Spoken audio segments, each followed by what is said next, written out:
प्रधान जी, मान्यवर काशीराम जी के जीवन के समय का मिशन और बाद के मिशन में क्या फर्क है? माने काशीराम जी के जीवन के मिशन के बारे में, जब माने काशीराम जी मिशन को लेकर चले उस टाइम के अंदर काशीराम जी ने बहुत कष्टदायी जीवन रहा है। और उस कष्टदायी जीवन में के अंदर क्या था कि समाज जो था वो एक नींबू की तरह निचोड़ा हुआ था। किसी में कोई जो मनोबल की बात थी वो नहीं थी, सभी का मनोबल गिरा हुआ था। तो साहब ने देखा कि इस समाज को कैसे ऊपर उठाया जाए, बाबा साहब का जो मिशन है वो किस तरह इस लोगों को बताया जाए। तो माने काशीराम जी ने उस टाइम के अपने जीवन में जब शुरुआत उन्होंने की तो उन्होंने देखा कि इस बहुजन समाज में कौन से लोग हैं जो इस समाज को आगे ले जा सकते हैं। तो उन्होंने उस टाइम में अपने नज़रिए के हिसाब से कहा भी जो समाज में से जिसके पास बुद्धि है, जिसके पास समय है, जिसके पास पैसा है, तो वो कुछ इस समाज को बढ़ा सकता है।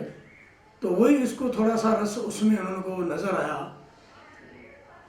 तो समाज में उन लोगों के पास उन्होंने जाना शुरू किया और बताया, मिशन बाबा साहब की विचारधारा महापुरुषों के बारे में बताया कि आप इसके साथ जुड़ें और अपनी जो जिंदगी जो हमारी एक बेहाल हो गई है उस जिंदगी को सही सुधारने के लिए, अपने समाज को तैयार करने के लिए हमें समाज में जाना चाहिए। तो उन्होंने अपनी ज़िंदगी जब से उन्होंने शुरुआत की इस मिशन को चलाने में, तो 1964 में उन्होंने नौकरी छोड़ी और नौकरी छोड़ करके 1964 से लेकर के 1978 तक वो इस समाज में घूमे और समाज में जाकर के उन्होंने बताया, बाबा साहब की विचारधारा बताई। तो उसमें कर्मचारियों को उन्होंने चुना, तो कर्मचारियों का एक संगठन बनाया।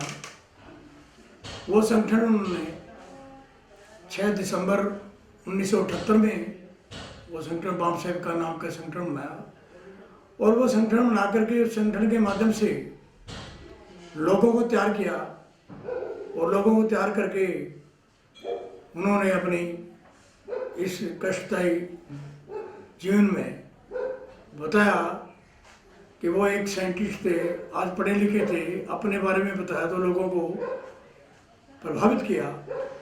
लोग प्रभावित होकर के साथ जुड़े। तो फिर लोगों में थोड़ी चाहत पैदा हुई कि हम लीड करें, लीडरशिप की चाहत पैदा हुई कि हमें कुछ करना चाहिए। तो फिर माने काशीराम जी ने 3 साल के बाद 6 दिसंबर 1981 में एक DS4 नाम का संगठन बनाया और उस संगठन के माध्यम से लोगों को तैयार किया। तो जब संगठन में लोगों ने समझ में आए, लोग बीच में हम कुछ कर पाते हैं, राजनीतिक चेतना जागी और राजनीतिक चेतना जगा करके उन्होंने कुछ कैंडिडेट खड़े किए और DS4 के माध्यम से चुनाव लड़ाया गया। उस चुनाव में उनको कुछ अच्छे वोट हासिल किए तो कुछ कामयाबी मिली नजर आई। तो हमारे काशीराम जी ने 1982 का पहला चुनाव जो हरियाणा के अंदर लड़ा गया, तो हरियाणा में जहाँ 1-1.5% वोट पड़ा, उसके माध्यम से पंजाब में लड़ा, यूपी में लड़ा। तो इस तरह कुछ कामयाबी हासिल हुई।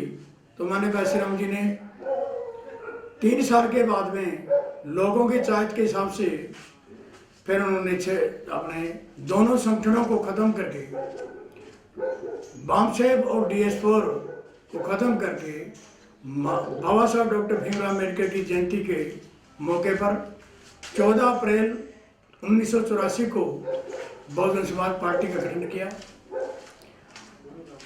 बहुजन समाज पार्टी के गठन करने के बाद उन्होंने जब गठन किया तो उन्होंने उस टाइम के अंदर ऐलान किया था कि आज के बाद बहुजन समाज पार्टी के बगैर कोई सत्ता में नहीं आएगा।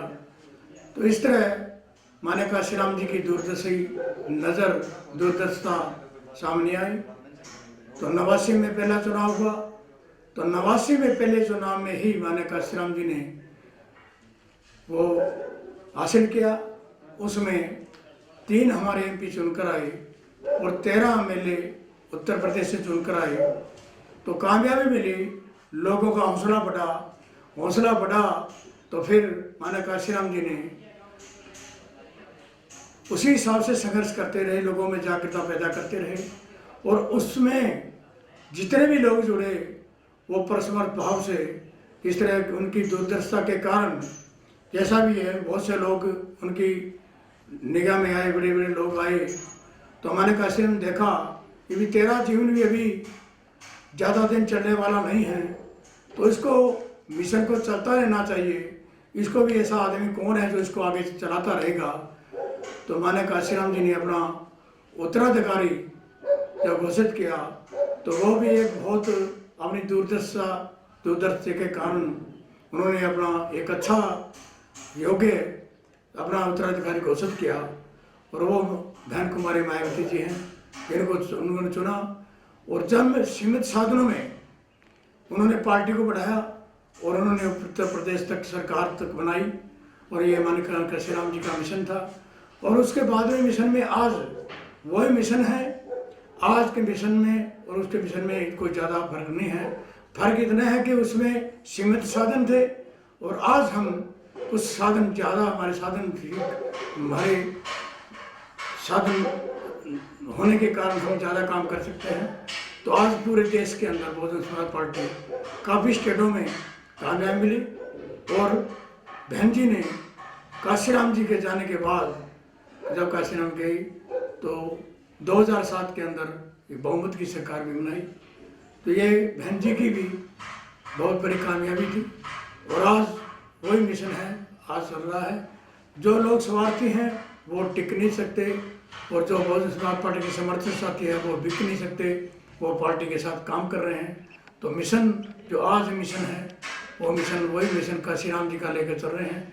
काशीराम जी की एक ही निशाना था और वो निशाना था सत्ता हासिल करना, शासक, देश का शासक बनाना और शासक बनकर के देश के बहुजन समाज को हम उनके हकों को दिला सकते हैं, ये समतामूलक समाज बना सकते हैं। ये माने काशीराम जी का सपना था और ये सपना आज बहन जी आज पूरा करने जा रही है, उसमें जी जान से लगी हुई है। तो हम भी उनके साथ में लगे हुए हैं। किस तरह